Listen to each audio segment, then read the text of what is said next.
Sentaro's visit to the land of perpetual youth. The desire to wrest from Mount Fuji the secret of perpetual life never seems to have met with success. A Chinese, Jufuku by name, reached the sacred mountain with this object in view. He failed and never lived to return to his own country, but he is looked upon as saint.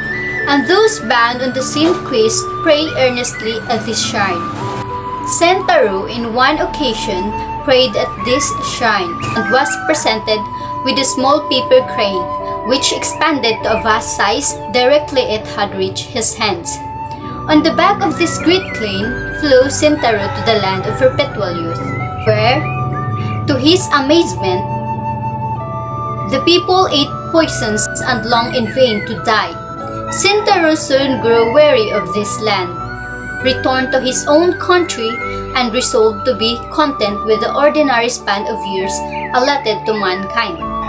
As well, he may have been, considering that he had already spent 300 years in the country where there was no death and no birth.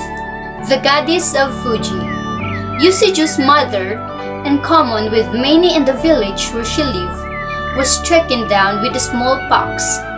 Yusuji consulted the magician Kamo Yamakiko in the matter, for his mother grew so ill that every hour he expected her to be taken from him in death.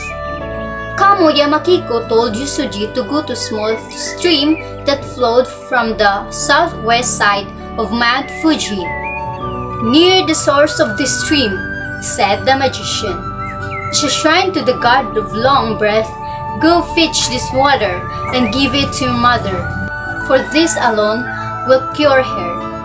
Yusuji, full of hope, eagerly set forth upon his journey, and when he had arrived at a spot where their paths crossed each other, he was in difficulty as to the right one to take.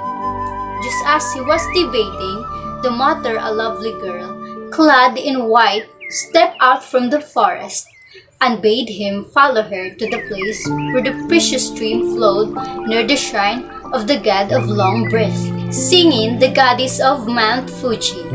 When they reached the stream, Yusuji was told to drink himself, as well as to fill the gourd with the sparkling water for his mother.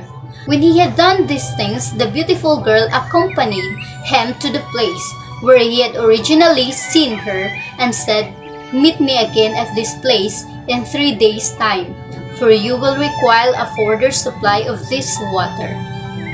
After 5 visits to this sacred shrine, Yusuji rejoiced to find that his mother was quite well again, and that only his mother, but many of the villagers who had also been privileged to drink the water. Yusuji's bravery was loudly extolled, and presents were sent to the magician for his timely advice. But Yusuji, who was an honest lad, knew in his heart that all praise was really due to the beautiful girl who had been his guide. He desired to thank her more fully than he had hitherto done, and for this purpose he once more set out for the stream. When Yusuji reached the shrine of the god of long breath, he found that the stream had dried up. With much surprise and not a little sorrow, he knelt down and prayed that she who had been so good to his mother would appear before him in order that he might thank her as she so richly deserved. When Yusuji arose, he saw the maiden standing before him. Yusuji expressed his gratitude in warm and elegant language, and begged to be told the name of her who had been his guide and restored his mother to health and strength again. But the maiden, smiling sweetly upon him, would not tell her name. Still smiling, she swung a branch of camellia in the air, so that it seemed that the fair blossom beckoned to some invisible spirit far away. In answer to the floral summons, a cloud came down. Mount Fuji, it enveloped the lovely maiden and carried her to the sacred mountain from which she had come. Yusuji knew now that his guide was none other than the goddess of Fuji. He knelt with rapture upon his face as he watched the departing figure. As he gazed, the goddess of Fuji threw down the branch of camellia, a remembrance, perhaps a token, of her love for him. The Rip Van Winkle of Old Japan. We have already referred to the coming of Fuji in a single night, and the following legends give an account of his remarkable event. We have already referred to the coming of Fuji in a single night, and the following legends give an account of this remarkable event. We have added to this legend another which is probably of Chinese origin because the two fit in well together and furnish interesting material in regard to this mountain. Many years ago, there lived on the then barren plain of Suruga a woodman by the name of Visu. He was a giant stature and lived in a hut with his wife and children. One night, just as Visu was about to fall asleep, he heard a most extraordinary sound coming from under the earth, a sound louder and more terrible than thunder. Visu, thinking that he and his family were about to be destroyed by an earthquake, hastily snatched up the younger children and rushed to the door of the hut, where he saw a most wonderful sight. Instead of once desolate plain, he perceived a great mountain from whose head sprang tongues of flame and dense clouds of smoke. So glorious was the sight of this mountain that had run under the earth for 200 miles and then suddenly sprang forth on the plain of Suruga that Visu. His wife and family sat down on the ground as if under spell. With sun rose the next morning, Visu saw that the mountain had put on robes of opal. It seemed so impressive to him that he called it Fujiyama, the never-dying mountain. And so, it is called to this day. Such perfect beauty suggested to the woodman the eternal, an idea which no doubt gave rise to the elixir of life so frequently associated with this mountain. Day after day, Visu sat and gazed upon Fuji and was just conjecturing how nice it would be for so imposing a mountain to be able to see her loveliness, when a great lake suddenly stretched before him, shaped like a lot and so-called Bewa. The Adventure of Visu. One day, Visu received a visit from an old priest who said to him, "Honorable woodman, I am afraid you never pray." Visu replied, "If you had a wife and a large family to keep you, you would never have time to pray." This remark made the priest angry, and the old man gave the woodcutter a vivid description of the horror of being reborn as a toad or a mouse or an insect for millions of years.